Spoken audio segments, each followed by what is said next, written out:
we have the lights turned up just a little bit? That's great. Yeah, probably more. Yeah.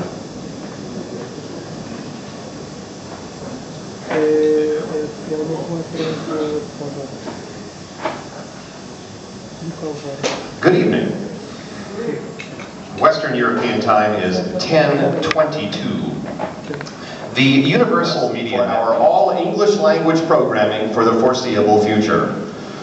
But for now, for the next 2 generous hours, plus a free intermission, we welcome you and every other soul, to the premiere Portugal broadcast of the Over the Edge radio program on It's All in Your Head FM. You are part of a UMN broadcast to be heard round the world as we bring a message of vital importance to the largest audience of potential radio listeners we have ever had. And our broadcast is in English, and we will endeavor to speak and perform very slowly.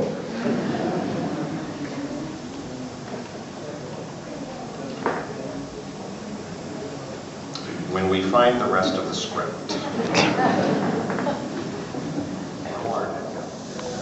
This is deprogramming from the Universal Media Network.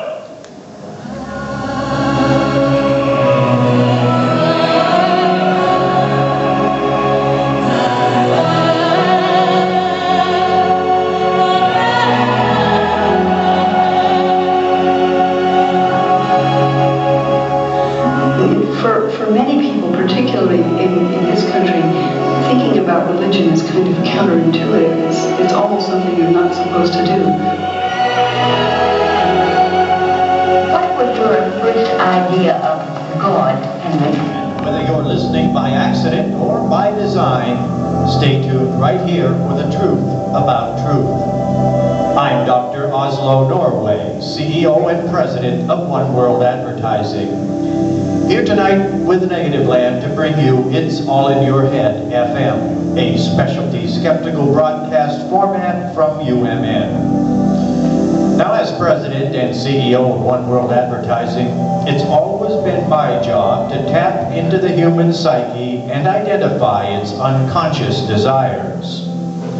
Our recent report on religious preferences around the world speaks for itself.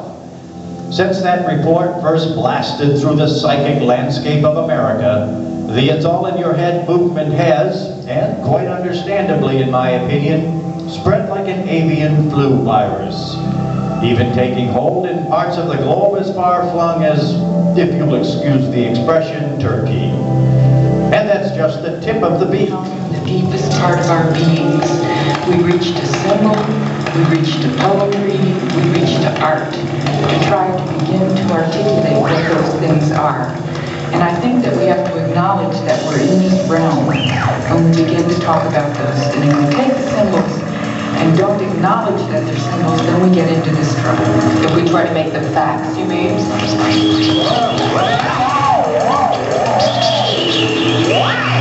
Were you ever puzzled about God?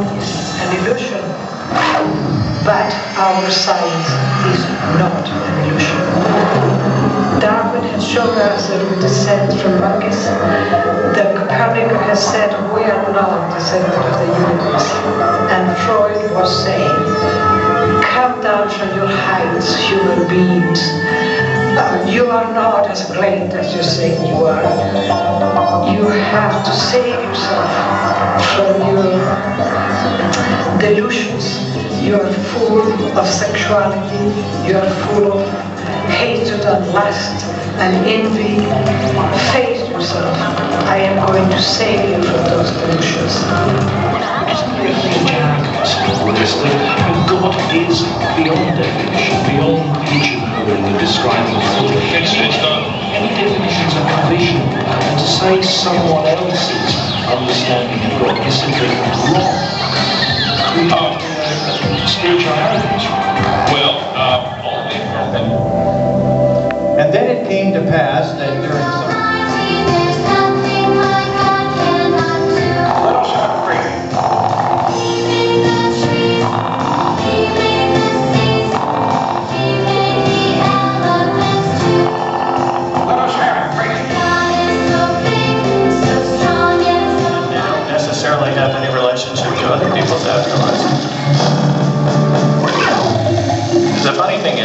Americans' near-death experiences confirm our notion, our relatively optimistic notion that we're all going to heaven.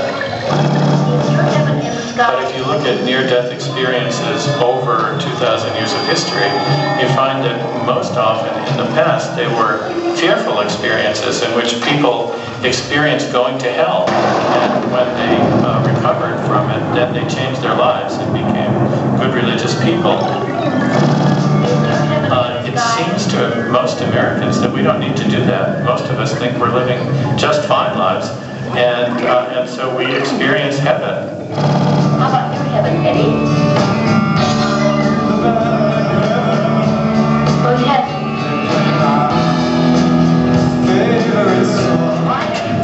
Use nature to prove God's existence.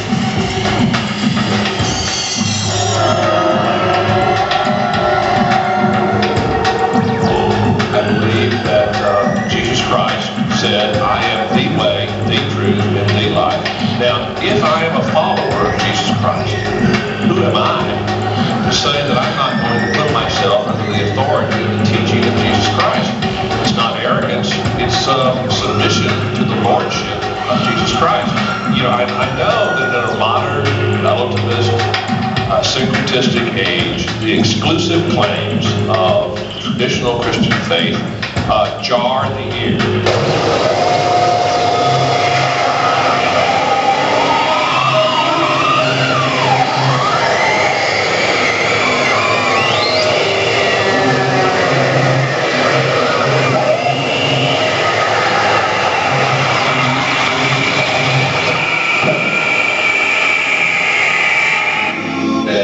Christianity is stupid.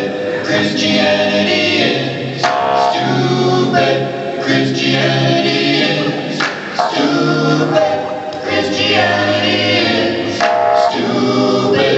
Christianity is stupid. Christianity is stupid. Christianity is stupid. About group marriage, or marriage between daddies and little girls. How about marriage between a man and his donkey?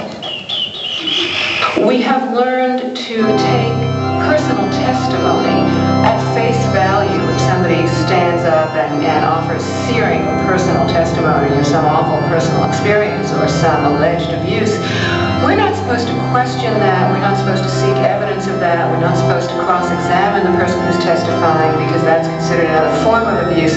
We're supposed to take that at face value, and there's a lot in the culture that encourages us, I think, to confuse passion and apparent sincerity of belief with truth. People experience connectedness to the world and to others and have these transcendent emotions. But does that say anything about the existence of the supernatural, or is that just a phenomenon that we as human beings experience?